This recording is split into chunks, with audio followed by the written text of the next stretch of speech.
Allah mengatakan, hai orang beriman, jauhilah kebanyakan dari prasangka. Sesungguhnya sebagian prasangka itu adalah dosa. Dan janganlah kamu mencari-cari kesalahan orang lain. Tidak boleh sengaja cari-cari kesalahan, sangka baik. Dan janganlah sebagian kalian menggunjing sebagian yang lain. Sukakah salah seorang di antara kalian memakan daging saudaranya yang sudah mati? Maka tentulah kalian akan merasa jijik. Ibnu Rajab rahimahullah menceritakan dalam buku beliau yang 559 Alam Barzah, di antara kisah-kisah sahih yang dinukil tentang masalah alam barzah, dikatakan seorang salafus saleh pernah mengantar jenazah ke kuburan, lalu lewat di sebelahnya orang yang aneh, kulitnya hitam, pekat, kepalanya gundul, penampilannya nggak nyaman gitu. Lalu kemudian dia perhatikan, tapi seakan-akan orang lain nggak lihat. Maka orang ini berkata, ini kata Ibnu Rajab dalam salah satu kisah sahih berhubungan dengan masalah alam barzah ini. Maka dia bilang, pada saat ditutup kuburan, saya lihat orang itu loncat ke dalam dan tidak ada orang yang menegurnya.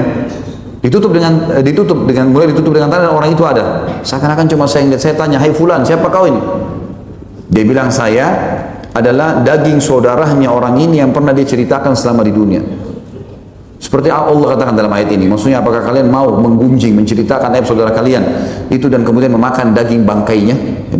Jadi begitu hukumannya. Seperti itu ulama tafsir mengatakan, pada hari kiamat didatangkan bangkai, baunya busuk, bentuk rupanya seperti saudaranya itu. Lalu dia tidak mau, harus dia makan.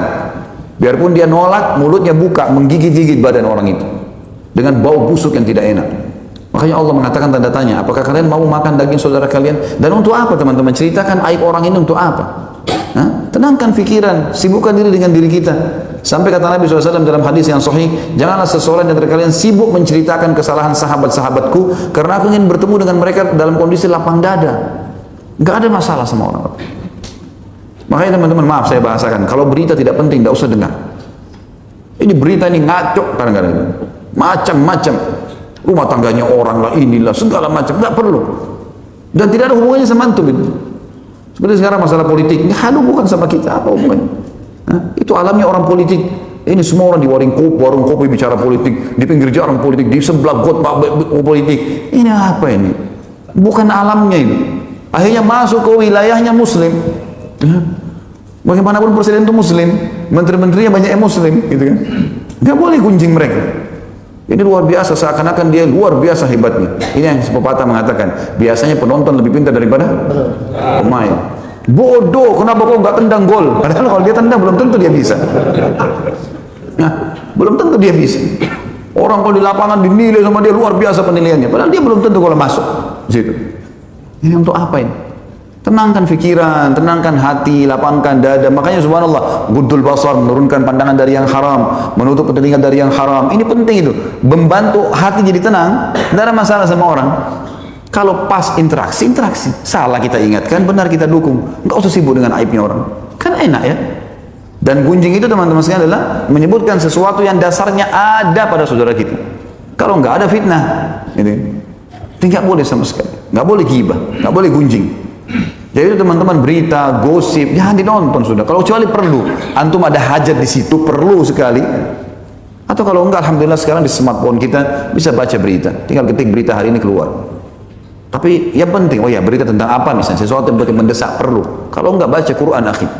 Meninggal enggak ditanya itu nanti. Kamu berita apa yang kamu nonton di Jakarta pada tanggal sekian? Nggak ada ditanya. Sudah berapa kali khatam Quran? Zikir pagi sorenya jalan nggak? Sholatnya sudah khusyuk atau enggak? Udah bakti sama ibu ayahmu? Itu yang ditanya semua. Itu yang kita sibukkan. Coba bayangkan kalau antum sibuk dengar berita setiap hari itu. Begitu antum sibuknya pada berita orang tua, luar biasa itu. Telepon mereka, tanya kabarnya, keperluannya apa, itu bakti sama orang tua, itu pahala besar. Daripada sibuk dengan, kecuali antum memang bidangnya di situ ya lain. Memang antum seorang bisnismen, orang ini terus sibuk lihat apalah indeks lah segala macam. Orang tidak ada urusannya. Terus nonton untuk apa?